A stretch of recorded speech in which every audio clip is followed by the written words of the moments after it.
ગઈકાલે જેતપુરમાં યોજાયેલા ભાજપના સંમેલનમાં ભાજપના ધારાસભ્ય મહેન્દ્ર પાટલિયાએ આપેલા નિવેદન મામલે કોંગ્રેસના પૂર્વ ધારાસભ્ય લલિત વસોયાએ આપી પ્રતિક્રિયા। ગઈકાલે જેતપુર ખાતે યોજાયેલા ભાજપના સંમેલનમાં ભાજપના ધારાસભ્ય મહેન્દ્ર પાટલિયાએ આપેલ નિવેદન મામલો મહેન્દ્ર પાટલિયાએ જાહેર મંચ ઉપરથી કહ્યું હતું કે કોંગ્રેસને સ્થાનિક સ્વરાજ્યની ચૂંટણી માટે ઉમેદવાર મળ્યા ન હતા, ત્યારે અમે કોંગ્રેસને ઉમેદવાર આપ્યા છે। મહેન્દ્ર પાટલિયાના નિવેદન બાદ ધોરાજીના કોંગ્રેસના પૂર્વ ધારાસભ્ય લલિત વસોયાએ મહેન્દ્ર પાટલિયા પર સાધ્યો નિશાન।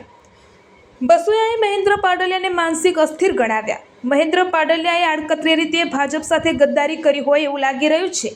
ભાજપે મહેન્દ્ર પાટલિયાના નિવેદન પર પગલાં લેવા જોઈએ। મહેન્દ્ર પાટલિયા સ્થાનિક સ્વરાજ્યની ચૂંટણીના સમયે માનસિકતા ગુમાવી દીધી છે।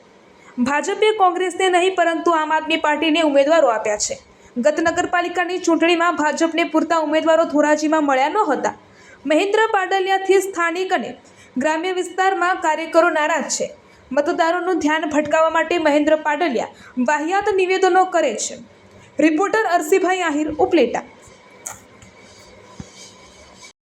તાલુકા પંચાયત, ઘણી જિલ્લા પંચાયતની બેઠકો એવી છે, કેટલીક કોર્પોરેશનની બેઠક એવું છે, નગરપાલિકાની બેઠકો પણ એવી છે કે જ્યાં કોંગ્રેસના ફોર્મ ભરવા માટે કોઈ ઉમેદવાર જ નહોતા।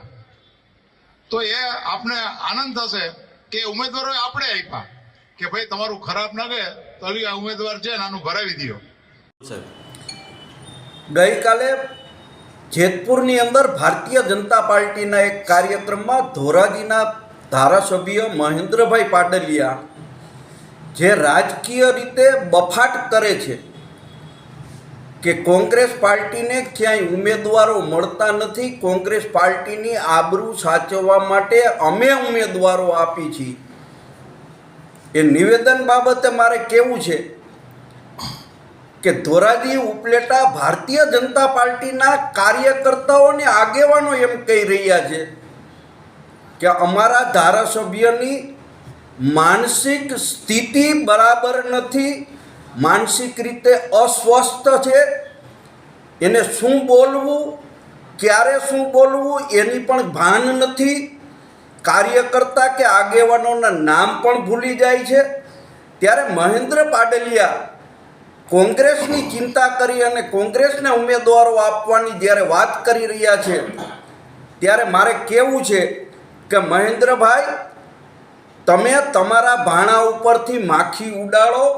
ગત નગરપાલિકામાં તમને ધોરાજીમાં પૂરતા ઉમેદવારો નહોતા મળ્યા, આ વખતે પણ ધોરાજી અને ઉપલેટા તાલુકા પંચાયતની અંદર તમે અમુક જગ્યાએ ઉમેદવારો ન મળતા બહારથી ઉમેદવારો મૂક્યા છે। એ જ તમારી આ વિસ્તારની અંદર નબળાઈ બતાવી રહી છે। ત્યારે આપ બળાઈ કરીને કોંગ્રેસને કોસવાનું બંધ કરો અને તમે તમારું વિચારો, તમારી શું સ્થિતિ છે એ આવતા દિવસોની અંદર તાલુકા પંચાયત, જિલ્લા પંચાયતની ચૂંટણીમાં ધોરાજી ઉપલેટાની પ્રજા તમને જવાબ દેવાની છે। લલિતભાઈ, ખાસ કરીને મહેન્દ્રભાઈ એવું કહી રહ્યા છે કે કોંગ્રેસને અમે ઉમેદવારો આપ્યા, એની પાછળનું સત્ય શું હોઈ શકે? મહેન્દ્રભાઈ ને ક્યારે શું બોલવું એને જ્ઞાન કે ભાન નથી,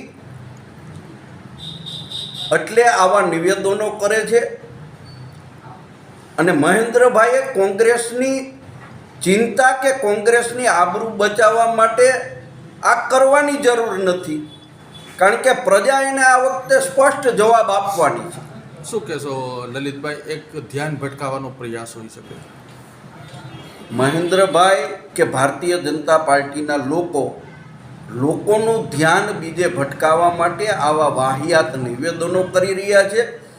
અને કદાચ મહેન્દ્રભાઈને ભારતીય જનતા પાર્ટીના આગેવાનો પણ નોટિસ આપશે, એના પાર્ટી નોટિસ આપશે કે તમે આ નિવેદન આપ્યું છે કે તમે કોંગ્રેસને ઉમેદવાર આપ્યા તો તમારામાં તેવડ હતી કે બિનહરીફ કરાવી શકાય, શા માટે તમે બિનહરીફ ભારતીય જનતા પાર્ટીની સીટ બિનહરીફ ન કરાવી? તમે ભારતીય જનતા પાર્ટી સાથે ગદ્દારી કરી છે।